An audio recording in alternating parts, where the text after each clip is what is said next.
1,000 people flee Eritrea in fear of the horrible conditions they are forced to face when conscripted into the military. 1,000 people run away from the rape, the torture, and the murder in the national service. 1,000 people leave Eritrea every week. And that isn't even the most shocking statistic, because 100% of capable citizens are required to serve in the military for their lives. Eritrea is a small nation on the coast of the Red Sea. It is a very poor but patriotic nation, proud of its heritage.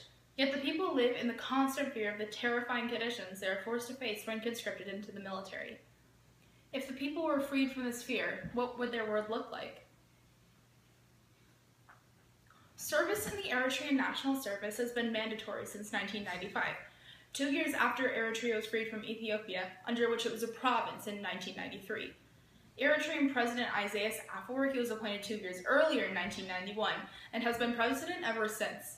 The guerrilla organization that took Eritrea in the 30-year war for freedom from Ethiopia, the EPLF, is the party in power, but is now under the name People's Front for Democracy and Justice, or PFDJ. This party has ultimate power and all other parties are illegal. The maximum time you spent in service was originally around 18 months, but now that is usually ignored. Because of this, most people end up spending most of their working lives in the military. This causes lots of problems back with friends and family, because virtually no money is going to them. Most relatives of the conscripts are already making very little money as it is, and without their help, people have been starving. There is no clear reason for Afwerki's and the government's adamant need for the military conscripts, but some possible reasons include that Eritrea has been having a war with Ethiopia over where the border between the two countries should lie. It makes sense that the government would want troops for that. Also, it could be for cheap labor, because manual labor is part of the service.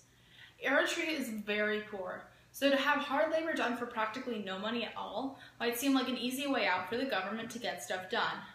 The laborers in the service are fantastically underpaid, less than 30 United States dollars a month. Finally, the president himself said that as an emerging nation, Eritrea needed something that will give the people a sense of self-dependence. This has actually not worked out.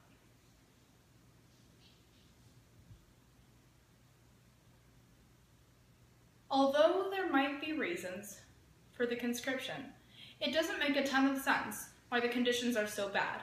The people in the government are not benefiting much from it. It is also difficult to elaborate on the history of the conditions because freedom of the press is so limited in Eritrea. Information that casts a negative light on the government is very hard to come by, but it is clear that the conditions have worsened along with the mandatory length of service. For example, Khalid Al-Amin, an escapee from the Eritrean military, told the broadcasting corporation Al Jazeera about the horrible conditions he faced in the military.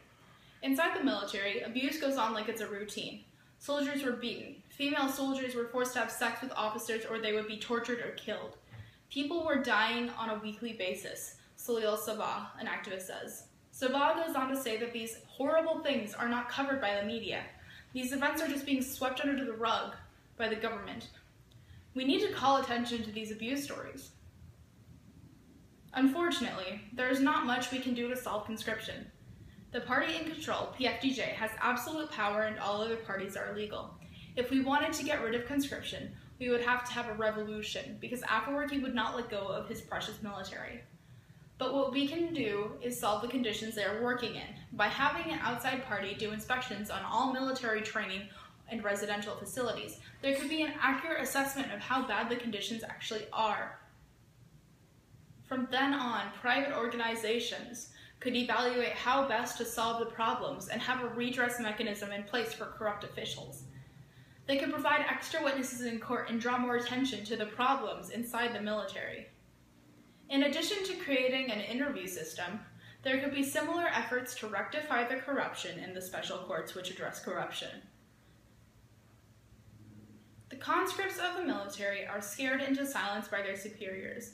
Can you imagine being violated or hurt and not being able to say anything? By removing the suspect from the situation, the person would be able to tell the interviewer what happened without the fear of repercussions from the suspect. By creating this system of interviews and checks, then these people have a chance. Yes, Eritrea is a very poor nation with corrupt courts and judges selected directly from the president. Yes, there is no true way to solve the problems of the military in just one go. Yet maybe we can change a little bit. We can make trials more fair. We might not be able to save the military, but we can save the people. And in the end, which matters more? Thank you.